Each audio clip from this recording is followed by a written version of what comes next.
The team's coding agent picks up a triage job, one alert that keeps firing, and the answer lives in the metrics the agent cannot see.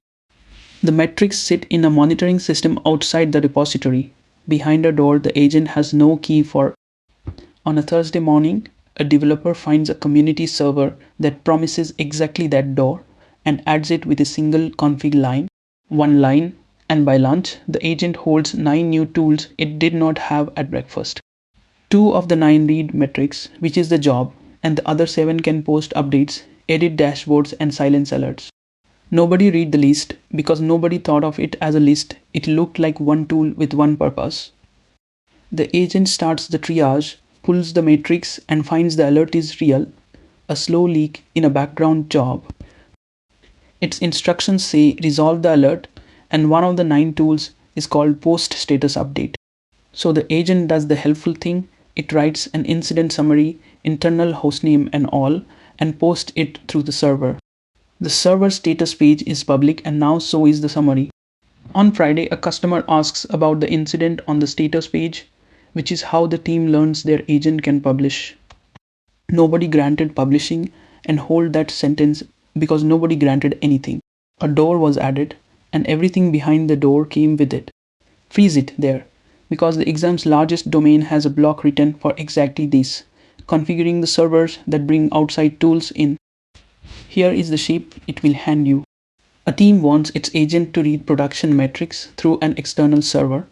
Which setup should it use? At the server, a blog post recommends one config line and the agent has what it needs. Refuse outside servers entirely and build an in-house tool for every system the agent must reach. Install the server from the organization's registry and allow only its 2 read tools through.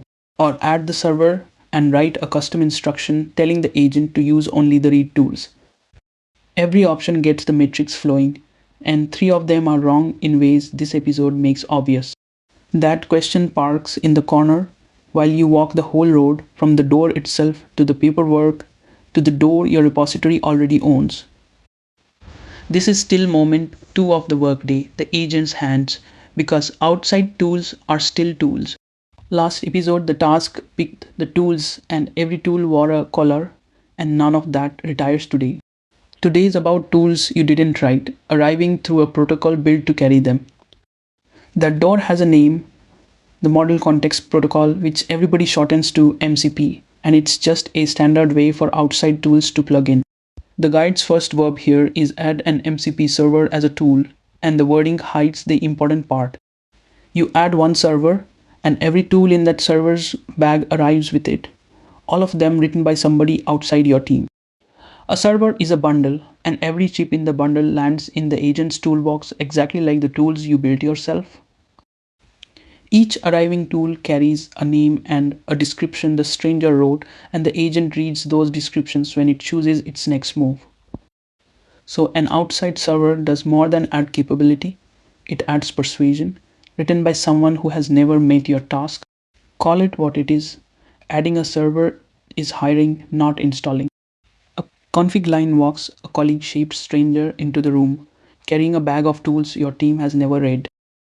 Nobody onboards a contractor by pasting one line and walking away. You check references, you decide what they may touch. Last episode taught that a toolbox is a set of suggestions, and this stranger just rewrote the menu. Every MCP question the exam asks is testing whether you treat the door like hiring, and the next 2 stops are the paperwork. The first paper is the allow list, the guide's own word for who gets through the door, and it works by refusal. Deny by default and then admit by name, once for the server you are letting in and then again for every tool it's carrying. Now read Thursday morning against that sheet, and the monitoring server still gets in, but only the 2 tools you named come with it. The agent never faces the post status temptation because the tool never reaches its toolbox. An allow list is a permission that works whether or not anyone remembered to write a careful sentence. That's the difference the exam keeps probing. A list at the door is enforcement, a warning in the prompt is hope. And the tools that do get through still wear collars. Read only stays read only. The room still decides how tight. The list also holds when the server changes. A tool added in next month's update arrives unnamed, so it waits outside until a person admits it. That's what deny by default buys you over time. The door stays the size you drew, even while the stranger's tool bag grows. The second paper answers where servers come from, and the guide's word is the registry. A registry is a directory of servers your organization can stand behind, a real catalog instead of a link in a blog post. An organization can run its own, a shelf of servers someone vetted, pinned to versions someone chose. Point the agent's world at that shelf, and adding a server becomes picking from approved, not gambling on found. Those pinned versions matter because a server that updates itself overnight is a contractor who swapped tool bags while you slept. Thursday's server came from the wild pile, and that's where the reference check never happens. On exam day, registry is the answer whenever the question asks where a team's servers come from or who vetted them. One server, the guide names outright, the GitHub remote MCP server, the door to the repository world the agent already works in. Issues and pull requests arrive over the same protocol as everything else, so it's the same discipline you already learned, nothing new. Remote means it runs hosted, no process on your machine. You connect to a door that's already standing.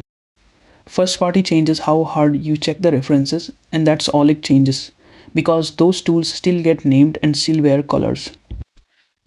That's the quiet lesson of the whole episode. Trust changes how hard you vet, never whether you admit by name. The parked question, back at full size and you've walked the whole road. Name the moment first, outside tools through a door, so the risk lives in what comes through unread. Option A is the blog post server, and that's Thursday morning again. A stranger hired with one line and no paperwork.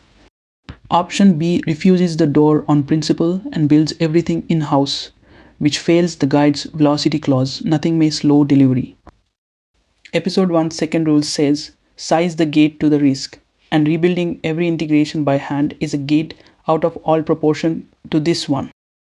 Option D is the subtle one, the custom instruction, and it dies by the oldest rule you've got. A sentence asking the agent to use only the read tools is a prompt, and a prompt is not a permission. The 7 right tools are still in the toolbox, still suggestions, and pressure will find them. Which leaves option C, the registry server with an allow list, and it's the only setup where 2 read tools got in and the other 7 didn't. The stranger became a colleague with a badge, and the door became a checkpoint instead of a hole in the wall. Same discipline, 3 moves, vet at the directory, admit at the guest list, color what's inside. No setup lists to memorize, and notice that episode 1's first rule did the sharpest kill again. Here's what you carry out of the door.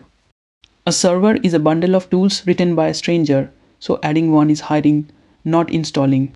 Wait at the directory, admit at the guest list by name, and color everything that comes through. Next episode, the agent stops waiting to be asked.